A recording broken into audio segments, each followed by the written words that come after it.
বাংলাদেশে আটকে থাকা পড়ুয়াদের মধ্যে হরিহরপাড়ার এক পড়ুয়া ঘরে ফিরলেন। স্বভাবতই স্বস্তিতে পড়ুয়া এবং তার পরিবারের লোকজন। সোমবার সকাল 10টা নাগাদ জানালো ওই পড়ুয়ার বাবা। দেশের বিভিন্ন প্রান্তের অনেক ছাত্রছাত্রী বাংলাদেশের বিভিন্ন মেডিকেল কলেজে ডাক্তারি পড়েন। অনেকে বিভিন্ন বিশ্ববিদ্যালয়ে বিভিন্ন বিষয় নিয়েও পড়াশোনা করেন।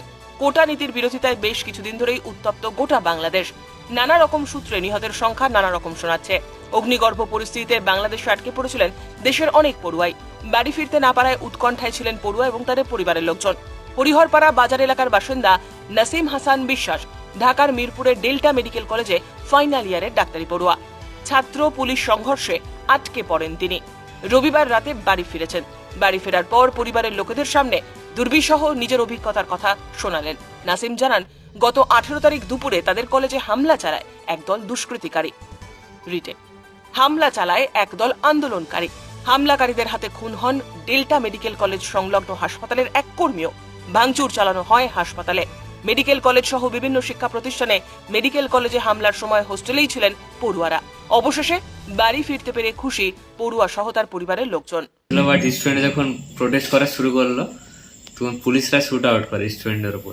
এর ক্ষেত্রে অনেকে মারা যায় স্টুডেন্ট। তখন থেকে ম্যাটারটা আরো সিরিয়াস পর্যায়ে চলে যায়। ইভেন এমনও শোনা যাচ্ছে অনেক স্টুডেন্ট মারা গেছে, প্রায় 100+ এরকম। একটা ভাইরাল হয়েছিল যে বুক চিতিয়ে দিয়েছিল। হ্যাঁ, ওটার পর থেকে আরো ভয়ঙ্করভাবে ছড়িয়ে পড়েছে আন্দোলন। তোমার মনে তখন কি অবস্থা ছিল যে ওইগুলো দেখলে আলাদা যে ভয় চিৎকার চেঁচামেচি? স্টুডেন্টদেরও ছাড়ছে না, পুলিশ গুলি করছে, হবে একটা ভয় তো কাজ করবে সবার মধ্যে। তখন থেকে সবাই প্রায় নার্ভাসই হয়ে যায়। তার পরের দিনে আমাদের কলেজে অ্যাটাক হয়। কিভাবে অ্যাটাক করেছিল ওরা?